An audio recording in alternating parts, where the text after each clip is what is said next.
Cinema అయిన మహా నేను మిస్టర్ బి నా మాట సూటిగా ఉంటుంది మ్యాటర్ క్లియర్ గా ఉంటుంది. మీరు చూస్తున్నారు mister B channel. Welcome to Monday టాష్. గడిచిన వీకెండ్ లో చూసుకుంటే బాక్స్ ఆఫీస్ దగ్గర సందడి పెద్దగా ఉండదు అని అనుకోవటం జరిగింది, కానీ అలా జరగల. సైలెంట్ గా థియేటర్స్ లో జరగాల్సిన సందడి జరుగుతూనే పోయింది. ముఫాసా ద లయన్ కింగ్ మూవీని చూశారు తెలుగు ప్రేక్షకులు. పుష్ప మూవీని ఎంకరేజ్ చేసుకుంటానే వచ్చారు. గడిచిన వీకెండ్ లో కూడా వదిలిపెట్టలేదు, మంచి కలెక్షన్స్ ఇచ్చారు, మంచి షేర్ ఇచ్చారు. 32వ రోజున కూడా 2 తెలుగు రాష్ట్రాల వరకు సినిమా 1 కోటి పైన షేర్ రిపోర్ట్ చేసింది. చిన్న విషయం కాదు, చాలా ఇంట్రెస్టింగ్ గా సపోర్ట్ చేశారు పుష్ప 2 మూవీని. సంక్రాంతి సీజన్ వస్తుంది కదా, అప్పుడు పెద్ద సినిమాలు వస్తాయి, అప్పుడు గట్టిగా సినిమాలు చూడాలి అని ఆగుతారు ప్రేక్షకులు అని అనుకోవడం జరిగింది. లేదు, కొంతమంది ట్రూ మూవీలో వస్తున్నారు.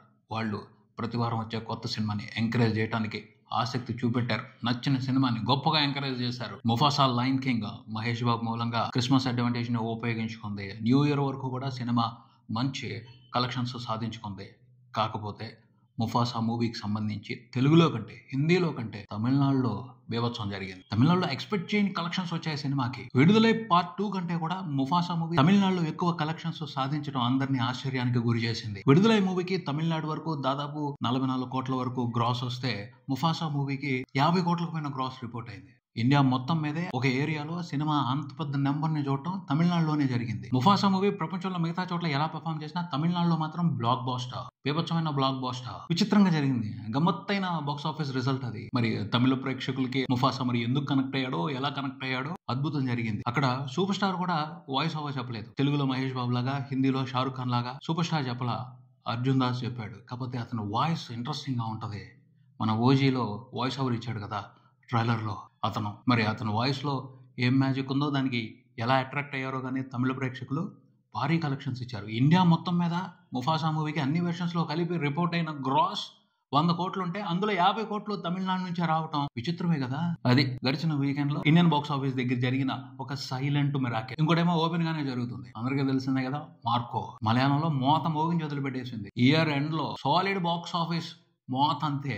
మామూలుగా చూడలేదు, మలయాళంలో ఉన్న మూవీ లవర్స్ మార్కో మూవీని గొప్పగా చూస్తున్నారు, సెలబ్రేట్ చేసుకున్నారు సినిమాని. ఒక డిఫరెంట్ ఎంటర్టైనర్ వచ్చింది అని ఆ సెలబ్రేషన్స్ నిదానంగా మిగతా లాంగ్వేజెస్ కూడా స్ప్రెడ్ అయ్యాయి. ముఖ్యంగా హిందీలోను తెలుగులోను మార్కో సంచలనాత్మక బ్లాక్ బస్టర్ రిజల్ట్ ని సాధించింది. ఎక్స్పెక్ట్ చేయలేదు, ఇది వస్తుంది వెళ్తుంది అని అనుకోవడం జరిగింది, కానీ పెద్ద హిట్ అయిపోద్ది అని అనుకోలేదు. కానీ మార్కో కూడా బాక్స్ ఆఫీస్ దగ్గర మ్యాజిక్ చేసింది. మార్కో సక్సెస్ గురించి మాత్రం ఖచ్చితంగా మాట్లాడుకోవాలి. అందులో ఓ విశేషం ఉంది. ఆ సినిమాని చూసి కొంతమంది అయితే ఒకటే భయపడిపోవడం, ఈ సినిమాని మీరు చూడొద్దు అని గట్టిగా గగ్గోళ్లు కూడా పెట్టారు. తెలిసిన వాళ్ళందరికీ చెప్పారు మీరు వెళ్ళొద్దు అని. ఎందుకు వాళ్ళు అలా రియాక్ట్ అయ్యారు అంటే, చిన్నపిల్లలు. ఇక్కడ వయసు కూడా ప్రాధాన్యం కాదు. చిన్నపిల్లల మనస్తత్వం ఉన్నా సరే ఆ సినిమాని తట్టుకోలేరు. అప్పటికి మూవీ టీమ్ స్ట్రిక్ట్ గా చెప్పింది, ఏ సర్టిఫికెట్ ఇది, అడల్ట్స్ మాత్రమే రండి అని. సోషల్ మీడియాలో కూడా తెలిసిన వాళ్ళందరూ చెప్పింది ఒకటే, ఇది మామూలు సినిమా కాదు, భయపెట్టుద్ది, భయపడే వాళ్ళు రావద్దు అని. అయినా కొంతమంది వచ్చారు, భయపడ్డారు. వాళ్ళ సంగతి పక్కన పెడితే ఇంకొంతమంది తట్టుకుని చూశారు. కాకపోతే పెద్ద పెద్ద స్టేట్మెంట్లు ఇస్తున్నారు.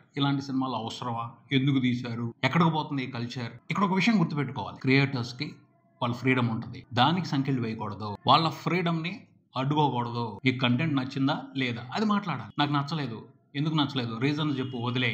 నచ్చింది, ఈ పలానా విషయం మూలంగా నచ్చింది, వాటి గురించి మాట్లాడు, వదిలే. అంతేగాని తీయొద్దు, తీయాల్సిన అవసరం ఉందా, ఇలాంటి మాటలైతే మాట్లాడాల్సిన హక్కు ఎవరికి ఉండదు. క్రియేటర్ కి కంప్లీట్ గా తన ఫ్రీడమ్ ఉంటది. ఇలాగే ఎవరో ఒకరు ఒపీనియన్ తీసుకుని సినిమాలు తీసుకుంటా ఉంటే చాలా ఎక్స్పెరిమెంట్స్ జరగవు, ఎవరు ఎక్స్పెక్ట్ చేయని సినిమాలు రావు.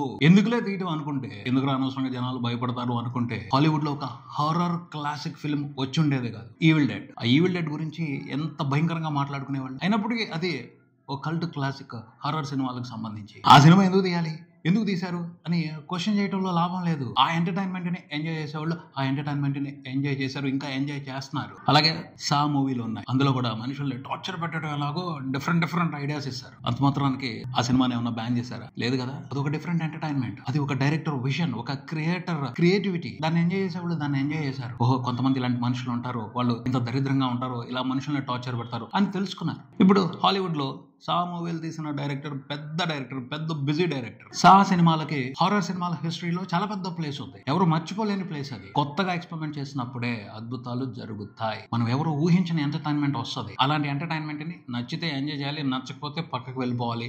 ఎంజాయ్ చేసే వాళ్ళు ఎంజాయ్ చేస్తారు, దానికి రావాల్సిన రెస్పెక్ట్ దానికి వస్తుంది, ఎవరు ఆపలేరు. కొంతమంది చూడొద్దు అని ఎంత గగ్గోలు పెట్టినా మార్కో మూవీని చూడాల్సిన ఆడియన్స్, ఇష్టమైన ఆడియన్స్ వెళ్ళి చూశారు, ఇంకా చూస్తున్నారు. తెలుగులో కూడా బ్లాక్ బాస్టర్ సినిమా 5 రోజుల్లో చూసుకుంటే 2 రెండు తెలుగు రాష్ట్రాల వరకు సినిమా ఆల్మోస్ట్ 5 కోట్ల వరకు గ్రాస్ చూసింది, 2.5 కోట్ల వరకు షేర్. సినిమా బిజినెస్ అరౌండ్ 2 కోట్లు అంటున్నారు. బ్రేక్ ఈవెన్ అయిపోయి 50 లక్షల ప్రాఫిట్. ఒక రకంగా క్రిస్మస్ అయిపోయిన తర్వాత సంక్రాంతి సినిమాలు వచ్చేంత వరకు డ్రై సీజన్ నడుస్తా ఉంటది బాక్స్ ఆఫీస్ దగ్గర. అలా కాకుండా థియేటర్స్ కి ఫీడింగ్ ఇచ్చింది మార్కో. వచ్చారు బీసీ సెంటర్స్ లో కూడా ఆడియన్స్ వచ్చారు ఈ సినిమాని చూడటానికి, ఎంజాయ్ చేశారు సాలిడ్ గా. సో ఎక్స్పెరిమెంట్స్ జరిగినప్పుడు వెంటనే కొంతమందికి అర్థం కావు, కానీ అర్థం చేసుకునే వాళ్ళు అర్థం చేసుకుంటారు, దానికి ఇవ్వాల్సిన రెస్పెక్ట్ దానికి ఇస్తారు. ఇలాంటి సినిమాలు నిలిచిపోతాయి, హిస్టరీలో నిలిచిపోతాయి, ఒక కల్ట్ గా నిలిచిపోతాయి. మార్కో కూడా అలాంటిదే. మార్కో ఒక యాక్షన్ హారర్, కన్ఫర్మ్ అది ఒక బీభత్సమైన భయానకమైన యాక్షన్ హారర్. ఈ జోనర్ లో ఇంత టెర్రిఫిక్ గా ఇండియాలో సినిమానే రాలా. సో అలా దీనికి ఒక ప్రత్యేకమైన ప్లేస్ ఉంటది, దాన్ని ఎవరు అబ్జెక్ట్ చేయలేరు. మలయాళం ఆడియన్స్, మెచ్యూర్డ్ ఆడియన్స్ ఆ ఇండస్ట్రీలో జరిగిన ఎక్స్పెరిమెంట్ ని సూపర్ గా ఎంకరేజ్ చేస్తున్నారు. సినిమాకి వరల్డ్ వైడ్ చూసుకుంటే దాదాపు 90 కోట్లకు పైన గ్రాస్ వచ్చింది. 100 కోట్ల గ్రాస్ చూస్తుంది. టెరిఫిక్ బ్లాక్ బాస్టర్ అది. మార్కో లాంటి సినిమాలు వచ్చినప్పుడు మనం నచ్చిందా లేదా అని మాట్లాడి వదిలిపెట్టాలి, అంతేగాని ఇలాంటి సినిమాలు తీయకూడదని డిమాండ్ అయితే చేయకూడదు అన్నది నా ఒపీనియన్. నచ్చలేదు, చూడలేదు, రిజెక్ట్ చేశారు, అలాంటి సినిమాలు చేయరు. చూశారు, ఎంజాయ్ చేశారు, కలెక్షన్స్ ఇచ్చారు, బ్లాక్ బాస్టర్ చేశారు, తీస్తారు. ఎవరు ఆపగలుగుతారు? ఆడియన్స్ ఈ టైప్ ఆఫ్ ఎంటర్టైన్మెంట్ ని కూడా ఎంజాయ్ చేయడానికి సిద్ధంగా ఉన్నారు అన్న స్ట్రాంగ్ సిగ్నల్లే కదా కలెక్షన్స్ తోనూ హిట్ రిజల్ట్ తోనూ ఇస్తుంది. ఓరకనే ఎడాబెడా చెత్తగా తీస్తే ఖచ్చితంగా ఈ సినిమా ఎక్కేది కాదు. డైరెక్టర్ కి ఒక సెన్స్ ఉంది, అతను ఒక విజన్ ప్రకారమే చేశాడు. ఇంట్రెస్టింగ్ అనే తన డైరెక్షన్ తో ఓ స్పెషల్ ఎక్స్పీరియన్స్ ని క్రియేట్ చేశాడు కాబట్టి ఆడుతుంది సినిమా. ఓరకనే ఆడేయటం కాదు, ఫ్లూక్ లో ఆడేయటం కాదు, లక్ కలిసి వచ్చి ఆడేయటం కాదు.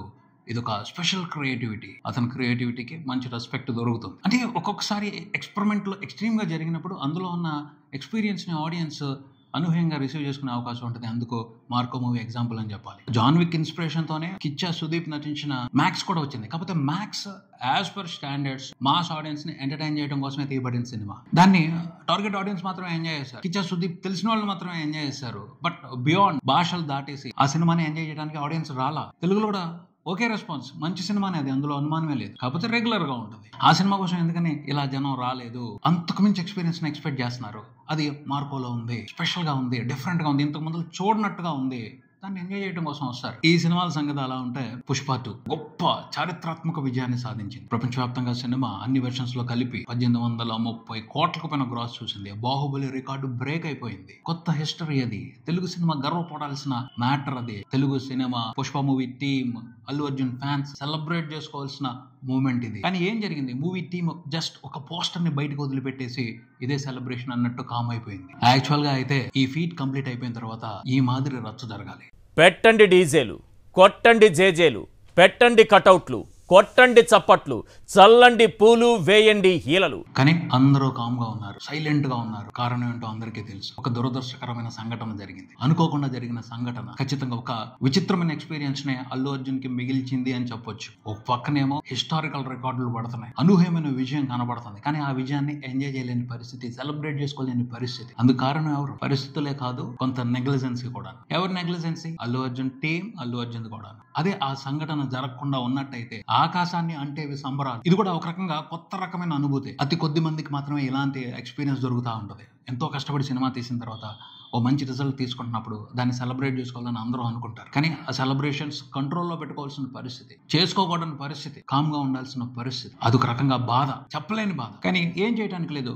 పరిణామాలు అంత దారుణంగా చోటు చేసుకున్నాయి. ఇలాంటి పరిస్థితి ఎవరికి రాదు, కొంతమంది స్పెషల్ మనుషులకు మాత్రమే వస్తుంది. అల్లు అర్జున్ అలాంటి స్పెషల్ మనిషి. ఈ మధ్యన తను బాగా కంట్రోల్లో పెట్టుకుంటున్నాడు, మానసికంగా చాలా దృఢంగా ఉంటున్నాడు. అతనికి చాలా పెద్ద పరీక్ష ఇది. ఈ సిచ్యువేషన్ కంప్లీట్ గా అతనికి చాలా పెద్ద పరీక్ష. ఆ పరీక్షని సహనంతో భరించాడు అని చెప్పొచ్చు. మామూలు వాళ్ళు తట్టుకోవడం కష్టం. అంత ప్రెషర్, 2 రకాల భిన్నమైన అనుభూతుల్ని ఫీల్ అవటం, ఒక పక్కన ఆనందం, ఒక పక్కన బాధ, ఆ రెండింటిని బ్యాలెన్స్ చేసుకుంటా ఇబ్బంది పడటం. ఎవరికి రాకూడదు ఇలాంటి పరిస్థితి, ఎవరికి రాకూడదు. నిజంగా తను కలగన్నాడు, ఆ రికార్డు బ్రేక్ చేయాలని కలగన్నాడు. బాహుబలి కంటే ఆ సినిమాకి పెద్ద రికార్డు రావాలి అని కలగన్నాడు, సాధించాడు. కానీ సాధించిన విజయాన్ని సంబరంగా జరుపుకోవడానికి అవకాశం లేదు. నిజంగా పరిస్థితులు అంతా సక్రమంగా ఉన్నట్టయితే అల్లు అర్జునే కాదు, తెలుగు ఫిల్మ్ ఇండస్ట్రీ మొత్తం కలిసి పెద్ద సెలబ్రేషన్ చేసుకోవాల్సిన రికార్డ్ పుష్ప 2 మూవీ సాధించింది మాత్రం. ఎందుకంటే ఒకప్పుడు తెలుగు సినిమా క్రియేట్ చేసిన రికార్డుని మరో తెలుగు సినిమా బ్రేక్ చేసిందంటే చిన్న విషయం కాదు. చాలా పెద్ద విషయం, చాలా గొప్ప విషయం, చాలా అద్భుతమైన విషయం. దాన్ని అందరం సెలబ్రేట్ చేసుకోవాలి. దానికి సంబంధించి తెలుగు ఫిల్మ్ ఇండస్ట్రీ, తెలుగు వాళ్ళు గర్వంగా ఫీల్ అవ్వాలి. కానీ ఆ సెలబ్రేషన్స్ అందరూ మనసులోనే చేసుకోవాల్సిన పరిస్థితి. ఏం పర్వాలేదు, ఇలాంటి అనుభూతులు కూడా చాలా పాఠాలను నేర్పిస్తాయి. ఇకపైన జాగ్రత్తగా ఉండాలి అని చెప్తాయి. అలాగే భగవద్గీతలో కూడా ఉంటుంది, ఎంత బాధ వచ్చినా ఎంత సంతోషం వచ్చినా బ్యాలెన్స్డ్ గా ఉండాలి. సంతోషం వచ్చింది కదా అని ఎగిసి పడకూడదు, బాధ వచ్చింది కదా అని కుంగిపోకూడదు, బ్యాలెన్స్డ్ గా ఉండాలి అని. సో ఆ పాఠాన్ని ఈ ఎక్స్పీరియన్స్ అల్లు అర్జున్ కి నేర్పిస్తుంది అని చెప్పొచ్చు. నిజంగా ఇది ఒక ప్రత్యేకమైన అనుభూతి. దీని నుంచి చాలా పాఠాలు నేర్చుకుని ఉంటారు అల్లు అర్జున్. ఆ అనుభవంతో రాబోయే రోజుల్లో ఇంకా మంచి సినిమాలు చేయొచ్చు, ఇంకా పెద్ద పెద్ద విజయాలు చూడొచ్చు. సెలబ్రేషన్స్ కి టైం ఎప్పుడు ఉంటుంది, తనకి కెరియర్ ఇంకా చాలా ఉంది. ఇది మాత్రం ఓ ప్రత్యేకమైన అనుభూతి. జీవితం అతనికి ఏదో పెద్ద పాఠమే నేర్పిస్తుంది. దాని నుంచి నేర్చుకున్న జ్ఞానంతో తను రాబోయే రోజుల్లో ఎలాంటి మంచి సినిమాలు తీస్తాడో, ఎలాంటి మంచి ప్రవర్తనని ప్రదర్శిస్తాడో చూడాలి. చాలా కంప్లైంట్స్ వచ్చాయి అతని మీద, అతని బిహేవియర్ మీద, అతని వ్యక్తిత్వం మీద. వాటన్నిటికీ అతను సమాధానాలు చెప్పాలి. ఇప్పటికీ చాలా మంది ట్రోల్ చేస్తున్నారు, ఏదో ఒక పాయింట్ తీసుకుని అతన్ని తక్కువ చేసి మాట్లాడుతున్నారు. వాటన్నిటికీ అతను సమాధానం చెప్పాలి. ఎలా? సందర్భం వస్తుంది. మీరు మాట్లాడినట్టు కాదు, నేను డిఫరెంట్, నేను స్పెషల్, మీరు నా గురించి తక్కువ అంచనా వేశారు, నా గురించి తప్పుగా అర్థం చేసుకున్నారు అని నిరూపించుకునే అవకాశాలు వస్తాయి. వాటితో నిరూపించుకుని ఈజ్ రియల్ ఐకాన్ స్టార్ అని అనిపించుకోవాలి. అలా అనిపించుకోవాలనే పరిస్థితులు అతనికి ఇలాంటి పరీక్షలు పెట్టాయి అని చెప్పొచ్చు. ప్రతి సిచ్యువేషన్ లోనూ నేర్చుకోవడానికి ఏదో ఒక పాఠం ఉంటుంది. అల్లు అర్జున్ కూడా ఈ సిచ్యువేషన్ నుంచి ఖచ్చితంగా మంచి విషయాలు నేర్చుకుని ఉంటారు. వాటిని ఉపయోగించి రాబోయే రోజుల్లో ఇంకా మంచి పనులు చేయొచ్చు, మంచి సినిమాలు తీయొచ్చు, మంచి వ్యక్తిత్వాన్ని ప్రదర్శించవచ్చు. చూద్దాం ఏం జరుగుతుందో. ఇదే ఇక్కడికి మరో వీడియోతో మళ్ళీ కలుద్దాం. ఈ వీడియో మీకు నచ్చితే లైక్ చేయండి, మీ ఫ్రెండ్స్ తో షేర్ చేసుకోండి, మీ అభిప్రాయాన్ని కామెంట్ చేయండి, ఈ ఛానల్ ని సబ్స్క్రైబ్ చేయండి. నేను mister B. Keep watching mister B channel. Thank you.